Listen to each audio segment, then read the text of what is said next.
The terminal at Ronald Reagan Washington National Airport, DCA, buzzed with its usual evening activity, filled with the sounds of hurried conversations and rolling suitcases. Families hugged in tearful goodbyes, while sharply dressed business people flipped through their documents before boarding. Among the crowd, an 18-year-old young man walked almost unnoticed. Those who recognized him whispered discreetly. It was Barron Trump, son of the former president, traveling alone on Flight 754 bound for JFK Airport in New York. His calm demeanor contrasted with the curious glances following him, though he seemed unfazed. Inside the plane, the crew was making final preparations, adjusting overhead compartments, and ensuring everything was in order for the flight. Among them was Grace Whitmore, a seasoned flight attendant with 46 years of age and an impeccable reputation. Known for her professionalism, Grace paused briefly when she saw Barron board the aircraft. Something shifted in her expression as a painful memory surfaced. She knew the name Trump all too well, and for her it carried a history of loss and resentment. Barron took his seat by the window in business class, maintaining his quiet presence while passengers continued to steal glances at him. Some whispered about why someone like him might be on a commercial flight, with a few even sneaking photos with their phones. Grace's professional mask began to slip as she observed him. The mere sight of Barron brought back feelings she had buried for years, memories tied to what she believed was a legacy of destruction caused by his family. In the confined space of the airplane, the tension was palpable. While Barron sat quietly, seemingly unaware of Grace's brewing emotions, she struggled to keep her composure. The flight ahead wouldn't just challenge her professionalism, it would test her ability to confront a past she had tried so hard to forget. And somewhere in the air between Washington and New York, Grace would have to face a truth she wasn't ready to admit. Grace walked down the airplane aisle, checking seatbelts and catching distracted glances from passengers, but her mind was elsewhere. As she performed her routine tasks, flashes of her past came rushing back. Decades ago, her family had lost everything: their farm, their livelihood, and their pride. In her heart, she blamed a ruthless businessman she believed to be Donald Trump. She remembered the devastation her family endured, especially her brother, whose despair left permanent scars on her heart. Every interaction with Barron felt like a reminder of that pain. When she placed his meal tray in front of him during the service, her hands trembled slightly and her voice came out colder than she intended. "Here's your drink," she said curtly. Barron noticed her tone but didn't react, responding only with a polite "thank you." The stark difference between his calm politeness and her simmering bitterness only heightened the tension. Nearby passengers began to notice the dynamic and exchange curious glances. As Grace continued her tasks, memories of sleepless nights resurfaced. Nights spent listening to her brother cry as bills piled up and their family's future seemed to crumble. The anger she carried had become a part of her, constant companion she could never fully shake. Yet a small part of her began to wonder, how long could she carry this weight? Barron seemed so different from the man she had spent years resenting, yet she couldn't let go of her pride or her pain. With every step she took down the aisle, Grace felt the heaviness of her emotions. Barron, on the other hand, remained composed, though his observant eyes hinted at a deeper awareness of the situation. The silence between them felt louder than any conversation in the cabin. The flight itself was smooth, but inside Grace, a storm was brewing. She didn't realize it yet, but this journey was about to take an emotional turn she wasn't prepared for. The calm of the flight was interrupted by the captain's announcement. "Ladies and gentlemen, please remain seated. With your seatbelts fastened, we are entering an area of moderate turbulence." The plane shuddered slightly as Grace instinctively walked down the aisle, checking on passengers and ensuring everything was secure.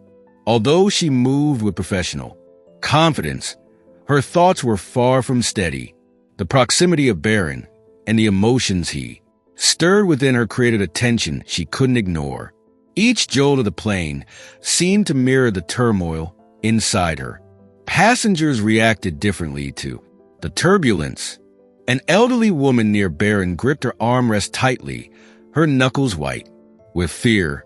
Noticing her anxiety, Barron leaned over slightly and whispered something reassuring that made the woman smile faintly. Grace caught the interaction from the corner of her eye and let out a heavy sigh. How could the son of a man she held responsible for so much pain be so calm and kind? The contradiction was unsettling.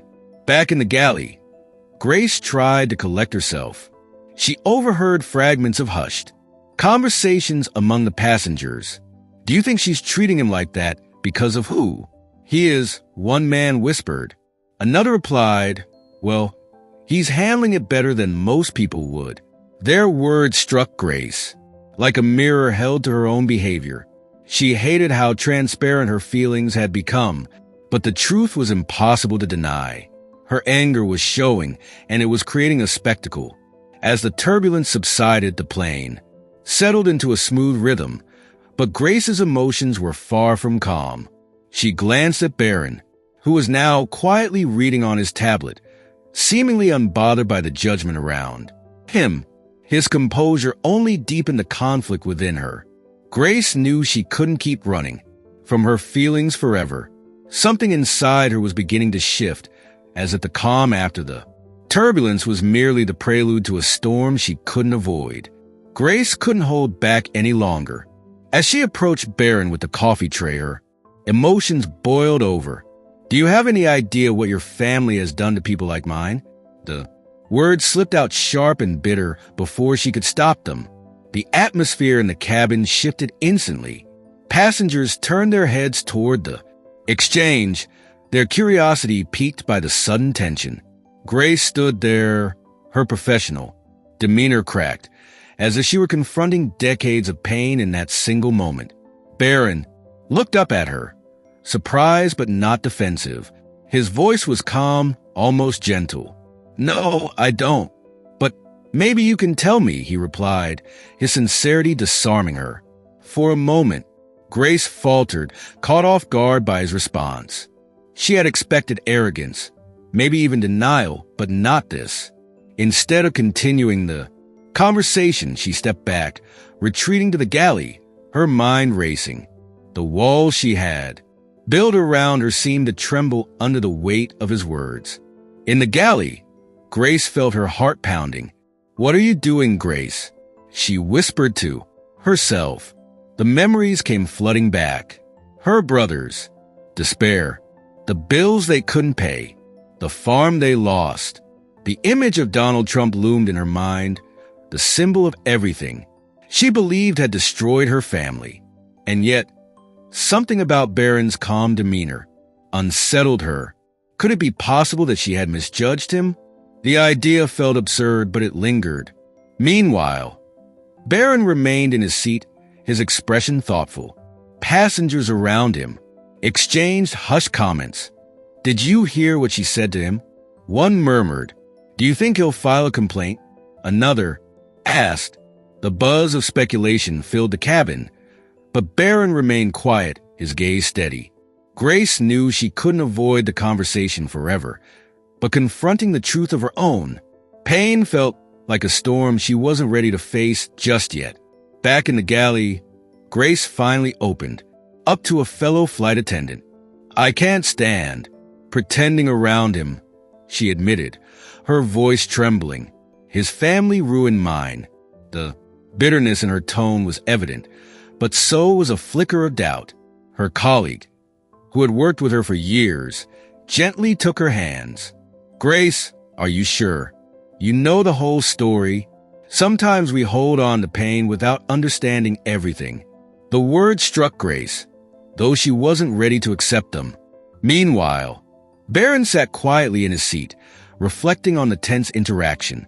He sensed that Grace's anger was deeply rooted in something personal, something that had nothing to do with him directly. Growing up under constant scrutiny, he had learned how to remain composed, even when faced with judgment. But this wasn't just another person projecting their assumptions about his family. This felt different. He decided he would listen if Grace chose to share more. In the cabin, passengers whispered about the incident, their curiosity growing. "Do you think she'll lose her job for that?" one woman asked. A man nearby replied, "I doubt it. He doesn't seem like the type to cause trouble over this." Grace overheard snippets of these conversations as she walked down the aisle, her emotions swirling. The judgment of others stung, but it also made her realize how visible her pain had become. It was no longer just her burden. It was a story unfolding in front of an audience. The flight continued smoothly, but Grace's thoughts were anything but calm. She stole glances at Barron, noticing his quiet demeanor and the way he seemed unaffected by the whispers around him. For years, she had carried a narrative built on anger and loss, but now a small voice in her mind asked, "What if I've been wrong?"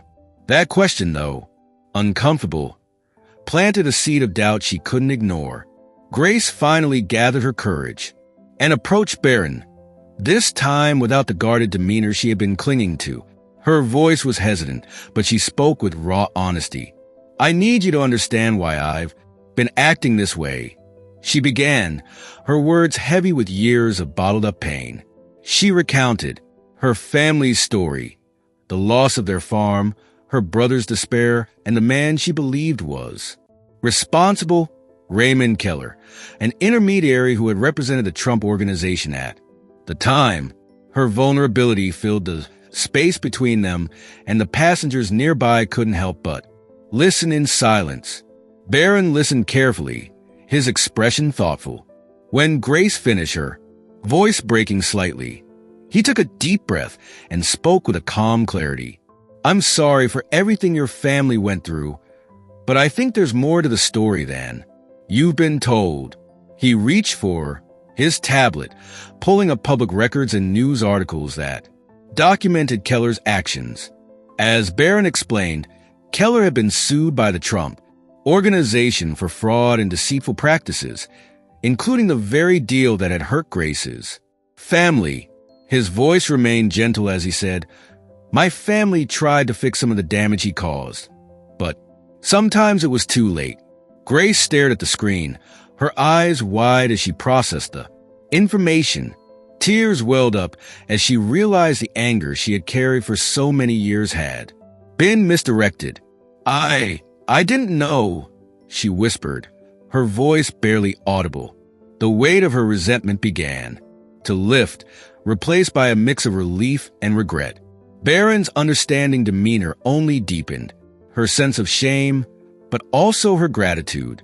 His willingness to listen and provide clarity shifted something profound within her. The cabin, though quiet, buzzed with unspoken tension. Some passengers exchanged approving glances toward Barron, while others seemed lost in their own thoughts, perhaps reflecting on their own grudges. Grace felt a strange sense of peace beginning to form, a peace she hadn't felt in decades. She realized that her pain, while valid, had been fueled by assumptions and incomplete truths, and now for the first time she saw a path forward, one where forgiveness might be possible. When the plane landed at JFK Airport, the hum of the cabin shifted as passengers unbuckled their seatbelts and reached for their belongings. Grace stood near the exit, watching Barron as he calmly waited for his turn to disembark. She felt a lump in her throat as she thought about everything that had unfolded during the flight. Gathering her courage, she approached him one last time.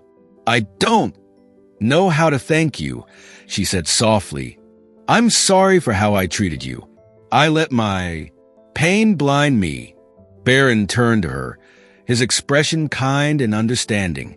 "You don't need to apologize," he replied. "Sometimes the things we carry feel heavier when we don't have all the pieces of the story. I'm just glad I could share what I knew." His words carried a weight far beyond his years, leaving Grace humbled. He wasn't the person she had imagined. He was patient, empathetic, and willing to listen. For the first time in decades, she felt like someone truly understood her pain. As Barron exited the plane, a small team discreetly met him at the terminal. Grace watched him walk away, her emotions a mix of relief and gratitude. The anger she had carried for so long had begun to dissolve, replaced by a quiet resolve to let go of the past. She knew the journey ahead wouldn't be easy, but for the first time she felt hope, a hope that forgiveness could bring her peace. Walking through the terminal, Grace reflected on the transformation that had taken place during those few hours in the air. Sometimes the most profound lessons come from the most unexpected places. For Grace, that lesson came at 30,000 feet from a young man she never expected to meet. As she stepped into the bustling airport, she resolved to embrace the future with an open heart, leaving the burdens of the past behind. If this story touched your heart in any way, share your thoughts in the comments below. We'd love to hear how it made a difference for you. And if you enjoyed it, don't forget to follow the channel for more inspiring stories that truly matter. Your engagement means the world to us as we continue to spread messages like this one. Together, let's turn small actions into big changes.